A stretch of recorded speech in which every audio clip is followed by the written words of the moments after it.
They say you never really know someone until they ask you to destroy your own dignity. I thought I knew my wife after 7 years of marriage.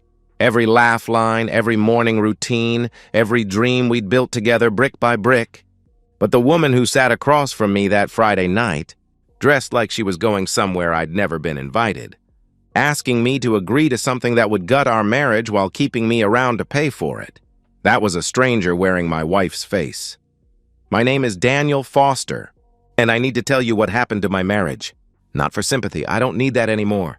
But because there's something important here about knowing when to walk away, about recognizing your own worth when someone you love decides it's worthless. I'm 35, been swinging hammers and laying foundations for 15 years now. Construction work, the kind where you come home with sawdust in your hair and concrete under your fingernails. My hands are scarred and calloused, my back aches most mornings, but there's something honest about building things that last.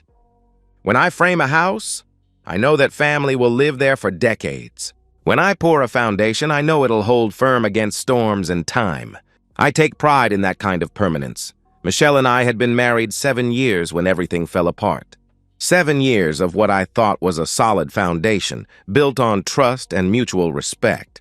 We met when she was 25, working as a receptionist at a dental office. I was drawn to her laugh, the way she could make small talk feel meaningful.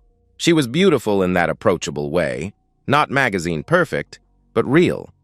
The kind of woman who looked good in anything, who made coming home feel like a reward. We never had kids, though we'd talked about it plenty. Michelle said she wasn't ready yet, wanted to enjoy being married first. I didn't push. We had time, or so I thought. She stayed home while I worked 60-hour weeks, sometimes more when big projects came up.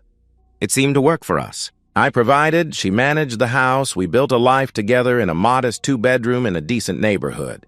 The kind of place my father would have been proud of. Safe streets, good schools nearby for when we were ready, neighbors who waved when you mowed the lawn. For years, our routine felt comfortable, real. I'd come home exhausted, and Michelle would be there at the door, usually with dinner ready or at least planned. We'd eat together, talk about our days, mine full of job sites and crew problems, hers quieter but still full of small details that mattered. Weekend mornings were for coffee in bed, afternoons for errands or just being lazy together. We made love regularly, not with the fire of newlyweds, but with the steady warmth of people who knew each other's bodies, who'd found their rhythm. Then about 6 months ago, things started shifting. Michelle joined what she called a social group. 5 or 6 women from the neighborhood who got together for wine nights every Thursday and weekend brunches at trendy spots downtown. At first, I was happy for her. She'd been isolated, spending too much time alone while I worked long days. I thought female friendships would be good for her, give her something to look forward to beyond my coming home each night. But these weren't normal friendships. The changes started small. Michelle's wardrobe shifted toward more revealing clothes, low-cut tops, shorter skirts, dresses that hugged her curves in ways that seemed designed for attention. When I complimented her or asked about a new outfit, she'd dismiss it casually. Just felt like trying something different, she'd say with a shrug. But I never remembered buying these clothes, and our budget was tight enough that I would have noticed expensive purchases. Her phone became an extension of her hand. Constant texting, frequent calls she'd take in private, laughter at messages she never shared.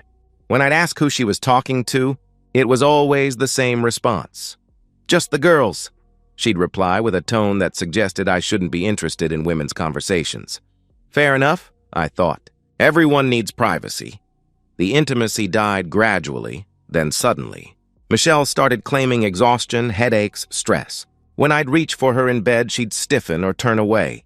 "Not tonight," became her default response.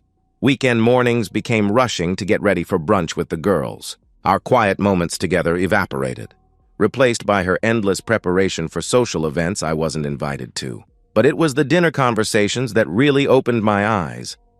Michelle became obsessed with talking about these women, how free they were, how they lived authentically, how they refused to settle or compromise their happiness.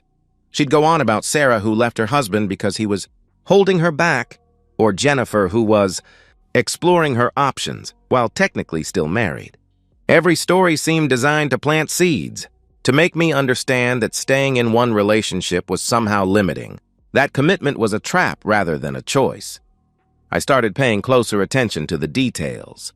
These women weren't happy divorcees finding themselves. They were homewreckers encouraging each other's worst impulses. They'd meet at expensive restaurants I couldn't afford. Talk about their adventures with men who weren't their husbands. Validate each other's cheating and betrayals as empowerment and self-discovery. Michelle would come home from these gatherings energized in a way she never was after spending time with me. Her eyes would shine with excitement as she recounted their conversations. But when she looked at me, that light would dim. I could see her comparing, evaluating, finding me lacking against whatever fantasies these women were filling her head with. The warmth that used to greet me at the door was gone. Michelle would barely look up from her phone when I came home. Dinner became her talking at me rather than with me. Monologues about her friends' courage to leave boring relationships and pursue real happiness. When I'd try to engage, to ask about her day beyond the group, she'd give one-word answers and return to her phone. I noticed but didn't confront. Part of me hoped it was just a phase, middle-age restlessness, a need to feel young and attractive again. I told myself she was just finding herself, exploring friendships she'd missed out on. I worked harder, thinking if I provided more, contributed more, she'd remember what we had together. I picked up extra projects, brought home larger paychecks, surprised her with small gifts and dinner dates. I was wrong. The harder I tried, the more contempt I saw in her eyes. My efforts weren't romantic, they were pathetic. My work wasn't admirable, it was blue-collar drudgery that marked me as unambitious. My faithfulness wasn't loyalty, it was boring predictability. Everything I thought made me a good husband became evidence of my inadequacy. One Thursday night, while Michelle was in the bathroom getting ready for wine night, her phone buzzed on the dresser. I glanced at it reflexively, not snooping, just the natural response to a notification. The preview showed a text from Sarah. "Did you tell him about the open marriage thing yet? You can't keep living this lie forever." My blood turned cold. I stared at that message until the screen went dark, trying to process what I'd read. Open marriage? What lie? That night I heard Michelle in the bathroom, voice hushed but excited. "No, he has no idea," she whispered into the phone. "He's too busy playing blue-collar hero to notice anything. Tomorrow night I'm going to tell him." The laughter that followed was like ice water in my veins. This wasn't my wife anymore. This was a stranger corrupted by poison her friends had been feeding her for months. Friday evening, I came home from a particularly brutal day. 12 hours of concrete work in 90-degree heat, my shirt soaked through with sweat, my muscles screaming. All I wanted was a shower, dinner, and maybe a quiet evening with my wife. Michelle was in the living room, perfectly made up like she was heading somewhere special. Her hair was styled, makeup flawless, wearing a black dress I'd never seen before, expensive looking, cut low enough to show cleavage, short enough to be inappropriate for a married woman. She was scrolling through her phone, that familiar smile playing at her lips. "Hey," I said, dropping my work bag. "You look nice. Going out again?" She glanced up briefly, her expression flat and dismissive. "No, actually. I thought maybe we should stay in tonight. Talk." Something in her tone made my stomach tighten. This wasn't the voice of a wife wanting to reconnect. This was the voice of someone who'd made a decision and was about to announce it. "Great," I replied, trying to sound enthusiastic. "Let me grab a shower first. Then maybe we could order dinner and—" "I was thinking we could just talk now," she interrupted, setting her phone aside. "There are things we need to discuss about our marriage." I stood there in my work clothes, still dusty and tired, looking at this woman who'd once loved everything about my job, who used to massage my sore shoulders and tell me how proud she was of my work ethic. Now she looked at me like I was tracking mud through a museum. "Okay," I said, sitting across from her. "What's on your mind?" Michelle took a deep breath like she was steeling herself for something unpleasant. "Daniel, I've been doing a lot of thinking lately. About us. About what I want from life. About whether this marriage is really working anymore." "What do you mean?" I asked. "I mean, you come home every day covered in dirt, exhausted, with nothing to talk about except job sites and crew problems. she explained coldly. We eat dinner, watch TV, go to bed. Rinse and repeat. When was the last time we did something exciting? When did we last have a conversation that made me think? The criticism hit like a physical blow. Michelle, I work 60 hours a week, so you don't have to. I thought that was what we agreed on. I never agreed to be a 1950s housewife waiting around for her blue-collar husband to come home and validate her existence, she shot back, her voice sharp now, cutting. I'm 32 years old, Daniel. I have needs, desires, dreams that go beyond keeping house for a construction worker. Construction worker. The way she said it made my job sound like failure, like something to be ashamed of. This from a woman who'd lived off my construction worker income for 7 years. What kind of dreams? I asked, though I was starting to suspect I already knew.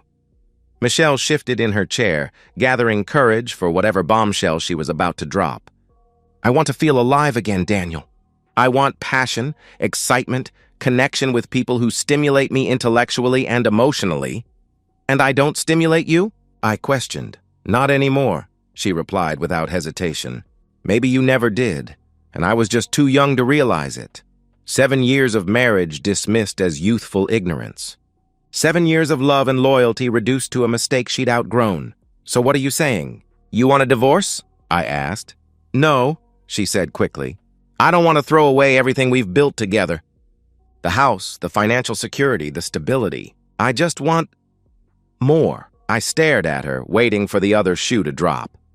I want an open relationship, she announced.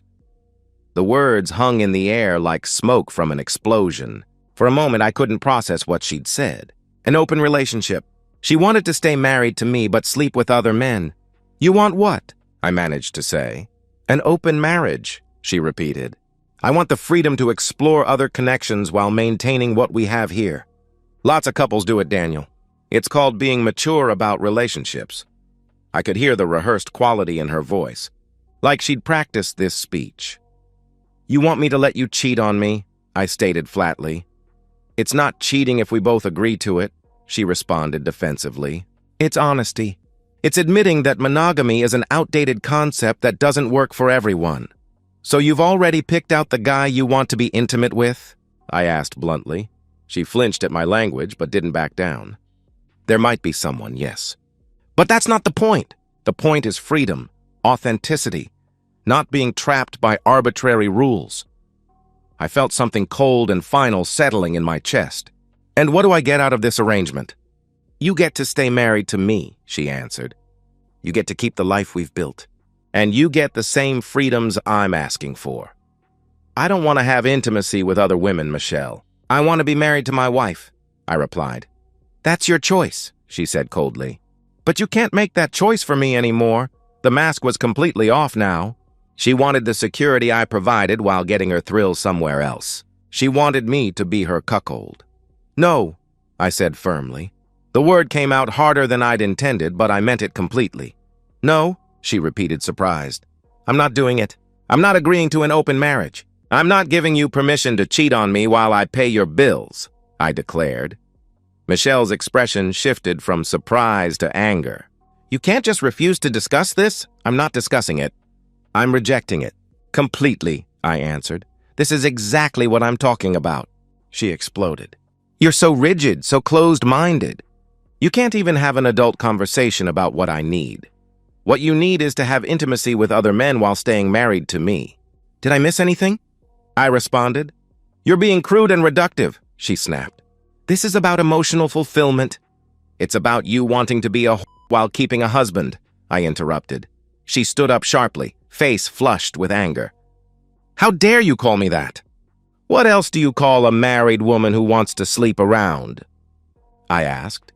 The fight was escalating fast, but I could see something else in Michelle's eyes. Surprised that I wasn't negotiating. Wasn't trying to find a compromise. My friends warned me you'd react this way, she said defensively.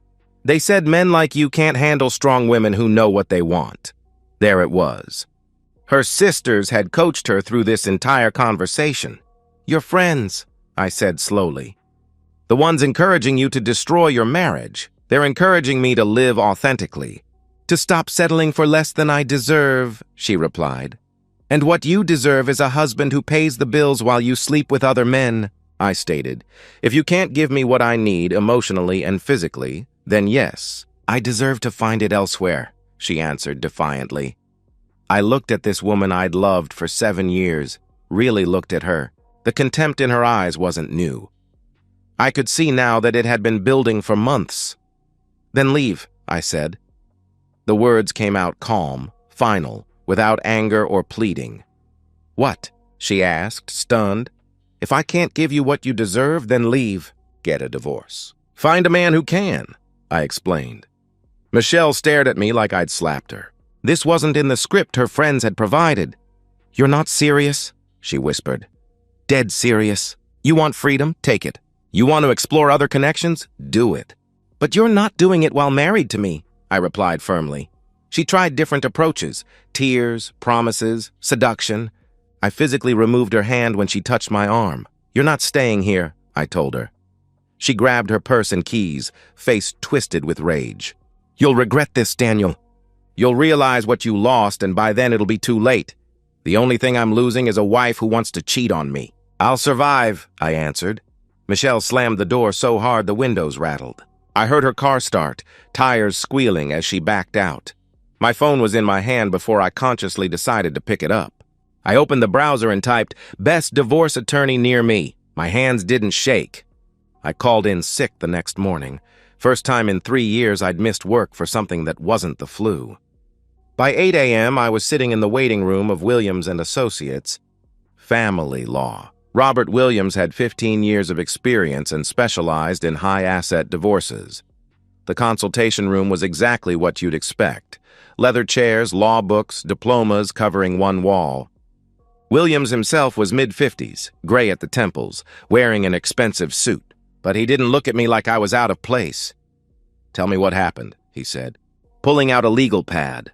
I laid it all out. Michelle's demand for an open marriage. Her threat to leave if I didn't agree. The months of emotional manipulation leading up to it. I kept my voice steady and factual, but inside I was still processing the magnitude of what had happened. Williams listened without judgment, taking notes occasionally. When I finished, he set down his pen and looked at me directly. "First question, do you want to save this marriage?" he asked. "No," I answered. The response came instantly, surprising me with its certainty. She made it clear what she thinks of me, of our marriage. "I want out." "Good. Makes this cleaner," he replied, flipping through his notes. "No kids?" "No," I confirmed. Her demand for an open marriage demonstrates abandonment of marital duties. Judges don't look favorably on that. "Her unemployment weakens her position significantly," he explained. "You'll likely keep the house since you can demonstrate sole financial responsibility. She might qualify for temporary spousal support, but minimal." "What's your advice on strategy?" I asked. "Strike fast and hard," Williams advised. "Serve her immediately before she has time to plan or hide assets. File on irreconcilable differences, but document her demands." Williams pulled out a retainer agreement.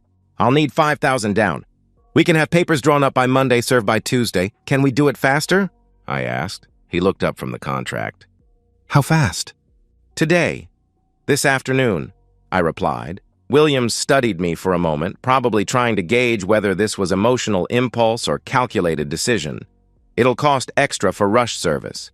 But yes, we can have papers ready by lunch and served by 4 p.m. You sure about this?" he asked. I signed the retainer agreement and wrote a check for $6,000. "I'm sure." I drove home through familiar streets, past the elementary school where we'd planned to send our future kids, past the park where Michelle and I used to walk on Sunday mornings. Everything looked the same, but I felt like I was seeing it all for the first time. Michelle's car was in the driveway. She'd come home sometime after I left, probably expecting to find me ready to negotiate, willing to compromise. Instead, she'd found an empty house and a husband who'd spent his morning hiring a lawyer. I found her in the living room, still wearing yesterday's dress, but wrinkled now, her makeup smudged like she'd been crying. She looked up when I walked in, and I could see hope in her eyes, hope that I'd come to my senses. "Daniel, I'm so glad you're here," she began eagerly. "I've been thinking all night, and I realize we both said things we didn't mean. Maybe we can save it," I interrupted, sitting down across from her. I meant everything I said. The hope died in her eyes, replaced by something harder. So what now? You want to punish me for being honest about my needs? I'm not punishing you. I'm giving you exactly what you asked for, I replied. For the next hour, Michelle tried everything. Tears, anger, promises to cut contact with her friends, offers to go to counseling. She even tried seduction, moving closer, touching my arm, reminding me of what we'd had together. I felt nothing.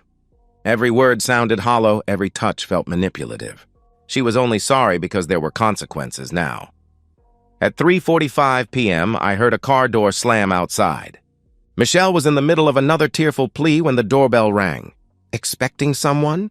I asked. Michelle looked confused. No, I walked to the door and opened it. A middle-aged man in a cheap suit stood on my porch holding a manila envelope. Michelle Foster? He asked. She's inside, I replied, stepping aside. Michelle appeared behind me, still confused. I'm Michelle Foster. I have legal documents for you, he said, handing her the envelope and pulling out a clipboard. I need you to sign acknowledging receipt. I watched the color drain from Michelle's face as she realized what was happening. Her hands shook as she signed the form. The process server left without ceremony, and Michelle stood there holding the envelope like it might explode. What is this? She whispered. Your freedom, I answered.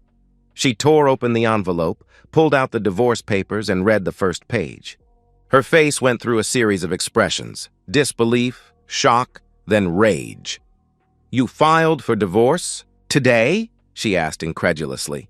This morning, I confirmed. You can't be serious. We haven't even tried to work this out, she protested. There's nothing to work out. You want an open marriage, I want a divorce. We're both getting what we want, I explained. This is insane. You're throwing away our entire marriage because I was honest about my feelings, she demanded. I'm ending our marriage because you stopped being my wife, I replied calmly. Pack your bags, Michelle. You need to be out of this house tonight, I told her. You're kicking me out? She asked, shocked. I'm asking you to leave. This is still legally your house too for now, but I don't want you here, I explained. Where am I supposed to go? She pleaded. Call your sisters. I'm sure they'll help you celebrate your newfound freedom, I suggested. For the first time since this whole thing started, Michelle looked truly scared. The reality was setting in. She'd gambled our marriage on my willingness to be humiliated, and she'd lost. By 7 o'clock, Michelle had packed what fit in her car. She kept trying to restart the conversation to find some angle that might change my mind. But I'd moved past anger into something colder and more final. I stood in the doorway and watched her load the last suitcase. She looked back at the house like she was seeing it for the first time. Or maybe seeing what she was really losing. I'll call you tomorrow, she said hopefully. When you've had time to think about this. Don't, I replied. She drove away slowly, like she expected me to chase after her. Instead, I closed the door and locked it. The house felt different immediately, quieter, cleaner somehow. My phone buzzed around 9 o'clock. Text message from Michelle. I'm staying at my parents'. Please think about what you're doing. We can fix this. I deleted the message without responding. I slept better that night than I had in months. Michelle returned the next morning with reinforcements, her parents flanking her protectively as we all took seats in the living room. Michelle told us what happened, her mother Patricia began gently but firmly. And while we don't agree with how she approached the situation, we think you're overreacting. Overreacting to what, exactly? I asked. Her father, Frank, leaned forward. She had some concerns about your marriage, Daniel.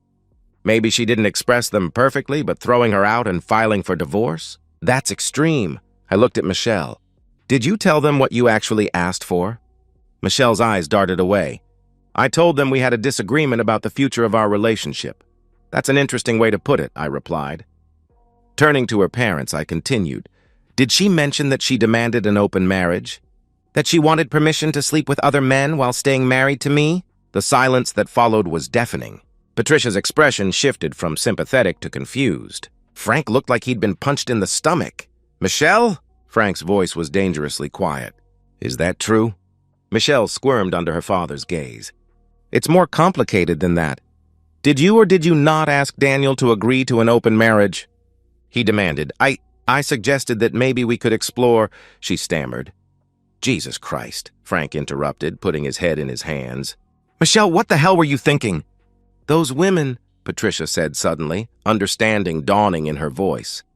Those friends of yours. This was their idea, wasn't it? Michelle's silence was answer enough. Frank stood up abruptly. We're leaving. Patricia, get your purse. Frank, wait, Patricia protested. No.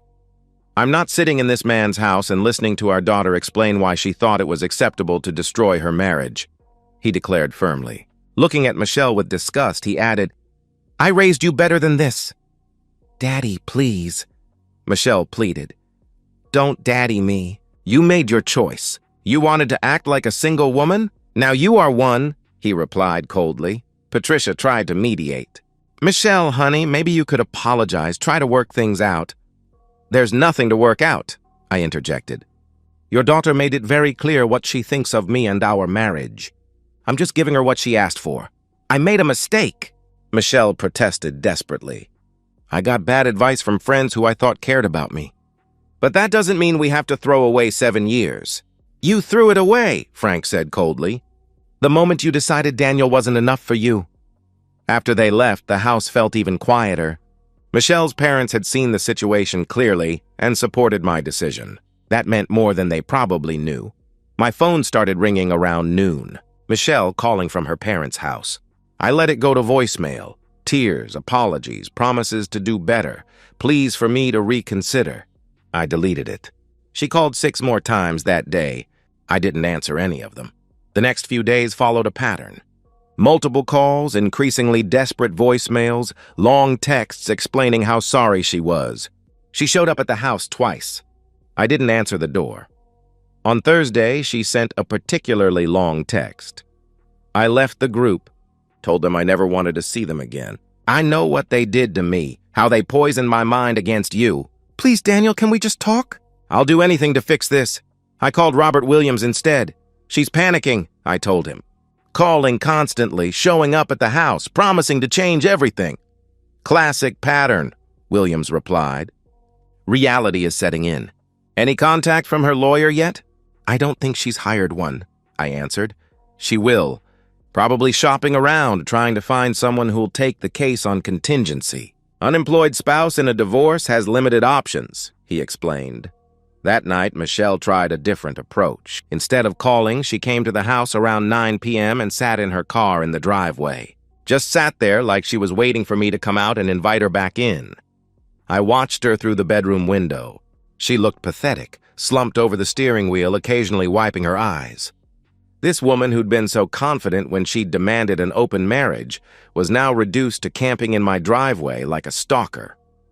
After an hour, she gave up and drove away. She was back the next night and the night after that. On Sunday, I'd had enough.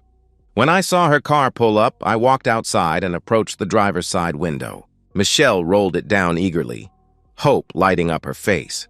Daniel, I've been hoping we could, she began. Stop coming here, I interrupted. The hope died. I just want to talk, she pleaded. There's nothing to say. You made your choice, I made mine. It's over, I replied firmly. It doesn't have to be over. We can go to counseling, she suggested desperately. Michelle, listen to me very carefully, I said. You asked me to let you cheat on me. When I said no, you threatened to leave. I called your bluff. That's the end of the story. But I realize now how wrong I was, she protested. You realize now that your plan backfired. You thought I'd cave, agree to some version of what you wanted. Instead, you're facing divorce and living in your parents' basement, I responded. I love you, she whispered. No, you don't. You love the security I provided. But you don't love me. If you did, you never would have asked me to agree to your cheating, I answered. Michelle started crying again. Daniel, please. Doesn't 7 years of marriage count for anything? It counted for everything. Until you decided it wasn't enough, I replied. I turned and walked back to the house. She sat there for another hour, but I didn't look out the window again. She didn't come back after that night. The calls and texts gradually tapered off too. 3 weeks after I'd filed, Williams called with an update. She hired a lawyer. Cheapest one she could find, he reported. He called this morning wanting to discuss settlement terms. What kind of settlement? I asked. The usual. She wants the house. half the retirement accounts, permanent spousal support. Standard wish list for an unemployed spouse, he explained. And what did you tell him? I inquired. Williams chuckled. I told him to review the circumstances that led to the filing and call me back when he had more realistic demands. 2 days later, Michelle's lawyer called back. She was accepting our settlement offer. Half the liquid assets, about $8,000 total. Her car, personal belongings, and 6 months of temporary spousal support. I kept the house, retirement accounts, my truck. Clean break. I felt nothing when Williams gave me the news. No relief, no satisfaction, no regret. Just a sense of completion, like finishing a long and unpleasant job.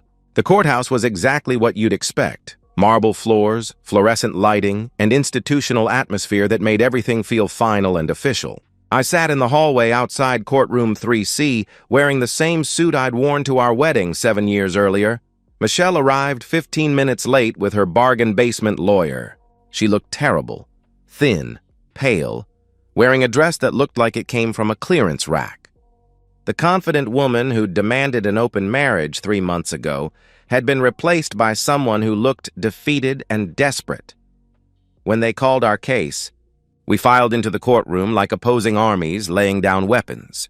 Judge Patricia Hernandez presided, a no-nonsense woman in her 50s who'd probably seen every variation of human marital failure. This is an uncontested dissolution of marriage based on irreconcilable differences, the judge announced after reviewing our file. Both parties have agreed to the terms of settlement. Mrs. Foster, is that correct? Michelle's voice was barely audible.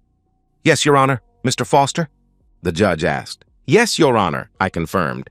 The judge flipped through several pages. Mrs. Foster, you understand that you're waiving your right to permanent spousal support in exchange for 6 months of temporary support? Yes, Your Honor, Michelle replied quietly. And you're both satisfied that this settlement is fair and equitable? The judge inquired. This was the moment I'd been dreading, not because I had second thoughts, but because I knew Michelle might try one last desperate gambit. Instead, she just nodded. Yes, Your Honor, she answered. Judge Hernandez signed several documents and looked back at us. The dissolution of marriage between Daniel Foster and Michelle Foster is hereby granted, effective immediately. You are both free to remarry. Good luck to you both. Just like that, 7 years of marriage were legally erased. No drama, no final confrontation, just bureaucratic efficiency and the sound of a gavel. Michelle was crying quietly as we left the courtroom. Not the manipulative tears she'd used during our fights, but genuine grief for what she'd thrown away. I felt a moment of pity for her, but it passed quickly. As I walked out of the courthouse, I could hear Michelle sobbing behind me. But I didn't look back. That chapter of my life was closed permanently. The alarm goes off at 5:30 a.m., but instead of dragging myself out of bed to work for someone else, I'm up early to review project schedules for Foster Construction, the company I built from the ground up after my world fell apart. It started small.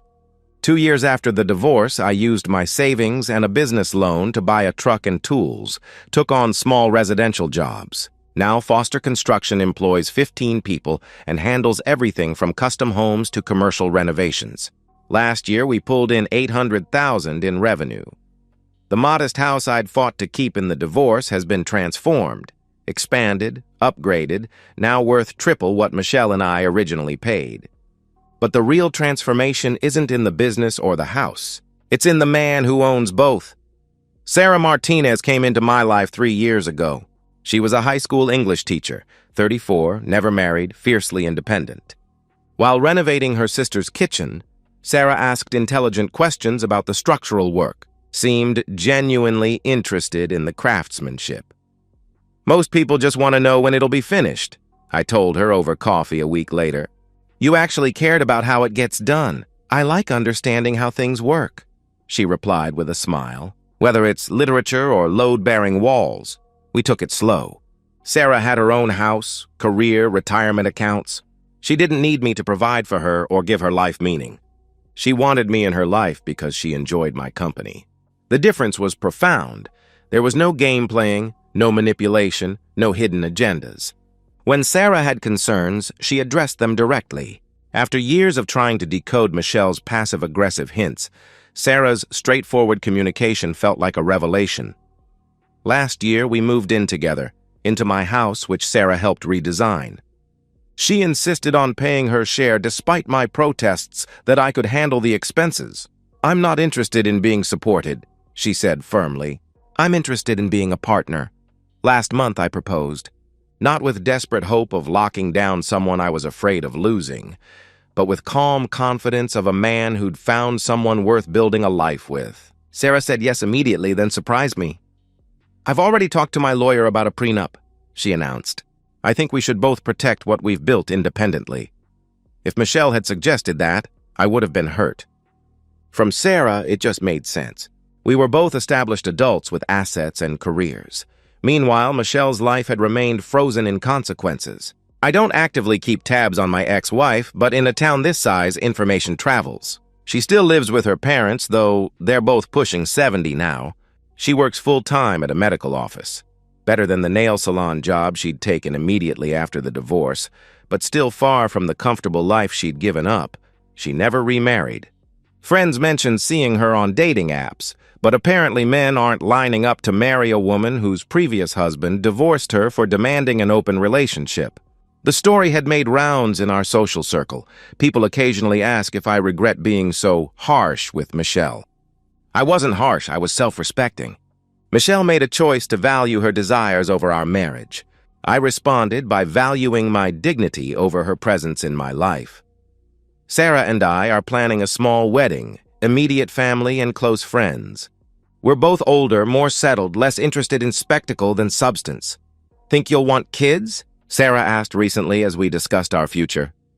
"Maybe," I replied. Do you? "Maybe, but I'm happy either way. I'm not looking to you to complete my life, Daniel. You enhance it," she answered. That's the difference between Sarah and Michelle in one sentence. Michelle had expected me to fill all the empty spaces in her life. When I inevitably failed to be everything to her, she'd looked elsewhere, first to her toxic friends, then to the fantasy of other men. Sarah approaches our relationship as an addition to an already full life, not as a replacement for an empty one. She has her career, friendships, interests, goals. I'm not responsible for her happiness, I just get to share in it. 8 years ago, I thought my life was ending when Michelle walked out that door demanding I accept her infidelity. I had no idea it was just beginning. Michelle taught me what I wouldn't accept. Sarah showed me what I deserved. And sometimes, learning what you won't tolerate is the first step toward finding what you actually want. And so, we've reached the end of today's story. Was it what you expected, or did it take a twist you didn't see coming? I'm curious to hear your thoughts. Share them in the comments below, and let's get a conversation going. If this story kept you hooked, make sure to hit that like button.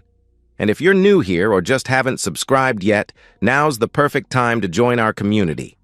I bring you fresh, captivating stories every day, so click that subscribe button and turn on notifications so you never miss out. Thanks for watching, and I'll see you in the next one.